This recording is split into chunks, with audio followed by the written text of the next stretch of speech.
quite some orange peel.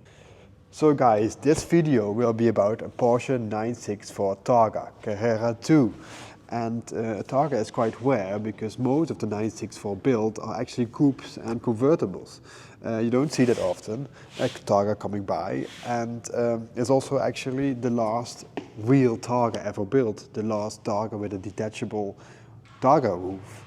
And I believe the Targas are also more expensive than the coupes and convertibles because they did not build that many Targas, and therefore they are also actually a bit more expensive than the coupes and convertibles. This is actually 964 pre-facelift, and how you can recognize that I'm going to show you now.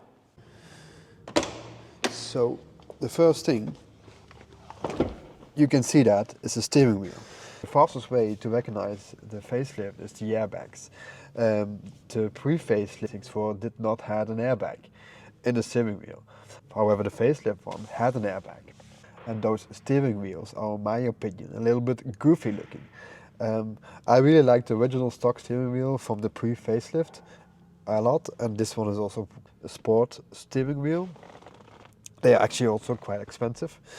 And another way is the other airbag, because down there is now the glove compartment, as you can see. But in the facelift one, you had the airbag was here and the glove compartment was down there. So that's all the main differences, how you can recognize the 964 facelift. And of course there are many small other differences between the facelift and the pre-facelift one. However, those two are the most obvious to recognize them. However, there's one more if you look in the engine bay. So you go down here and pull this thing, and then the engine cover will go open. And there we have it, the engine. So this is a 3.6 liter 6-cylinder boxer engine with 2 spark plugs per cylinder, and you can see that down there, all the spark plugs coming from the cylinders, quite a lot. The main difference to recognize a facelift is these things. The air intake is from aluminium. In the facelifted version, they are black, and I believe they are plastic. I'm not sure, but at least they are black and not aluminium color. The engine has 250 brake horsepower, and obviously it is air cooled. But yeah, for the ones that didn't know, it is an air cooled engine. For us now, we're going to put it up on the bridge because we're going to dry ice clean the car. And I'm going to tell you something more about dry ice cleaning. Many things I can explain to you, but we're going to start basic and show you what we're going to do and how it actually works. So let's start.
So guys, this is actually dry ice, and dry ice is actually not frozen water, what many people believe. It's actually CO2, carbon dioxide. The dry ice is minus 85 degrees, and the special thing about it is that it will go from solid state directly to gas, so it will not turn into water first, therefore also the name dry ice.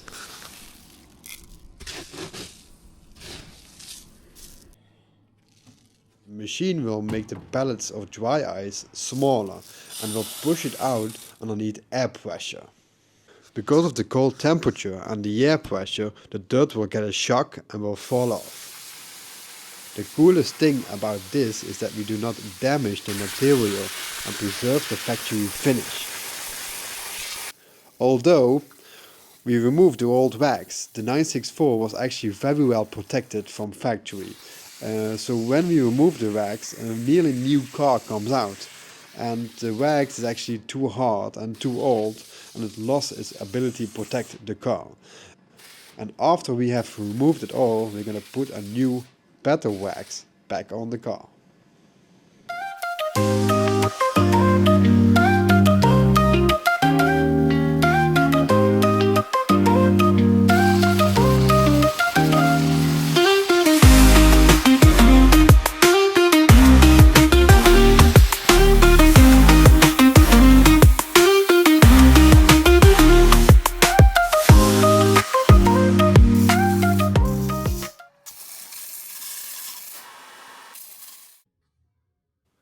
So we taped off the complete car, and now we are gonna wax the underbody completely. Very important is that the clear wax is not sticky. So if you drive it, the dirt will not stick to it. That's very important to us because we did a lot of work cleaning it, and we do not want that it's getting dirty very quickly again.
So we actually received this car from Speedservice, and that's a local Porsche specialist, an air-cooled Porsche specialist, and we put the link to bio because definitely check them out. They are gonna actually completely repaint this 964. For you guys, maybe it looks quite shiny and good on camera. I'm gonna show you precisely why this car is getting repainted. So first of all, there's quite some orange peel. I don't know if you can spot it on camera. So speaking about orange peel, this bumper has some extreme orange peel. You cannot even see the gloss anymore, it's just matte finish basically. Scratches. And then we have here inside the door actually two colors, because this is still the old paint and this is the new. And here there's a really heavy edge. They just taped it off and then painted, but this is still the old paint. It is never going to look right. You can polish it a little bit, but it's never going to look very good. So if you're looking for a car that's painted, make sure that they also painted this completely with it, because it's never going to look right. You can actually paint a little bit further and I polish this part. It looks okay, but for the perfect finish, you always should paint everything here. They did not remove all the rubbers, all the pieces. They just taped it off, but not really that good. That's actually also impossible to do. A very big paint one. So on this fender is also much going on, because underneath the paint are there many air bubbles coming up. I don't know if you can spot it on camera. That mostly happens if the primer did not cure enough. It's not rusting. It could be, but in my opinion there's some chemical reaction or moisture that's getting out of the primer. And now I'm going to show you the reason why you should take off the rubbers and not tape off the rubbers, because taped it off and there is an edge then, a little edge, which will then peel off. Also happening up here. So this is why you should always take out the windows, the rubbers, that you don't have these problems later on.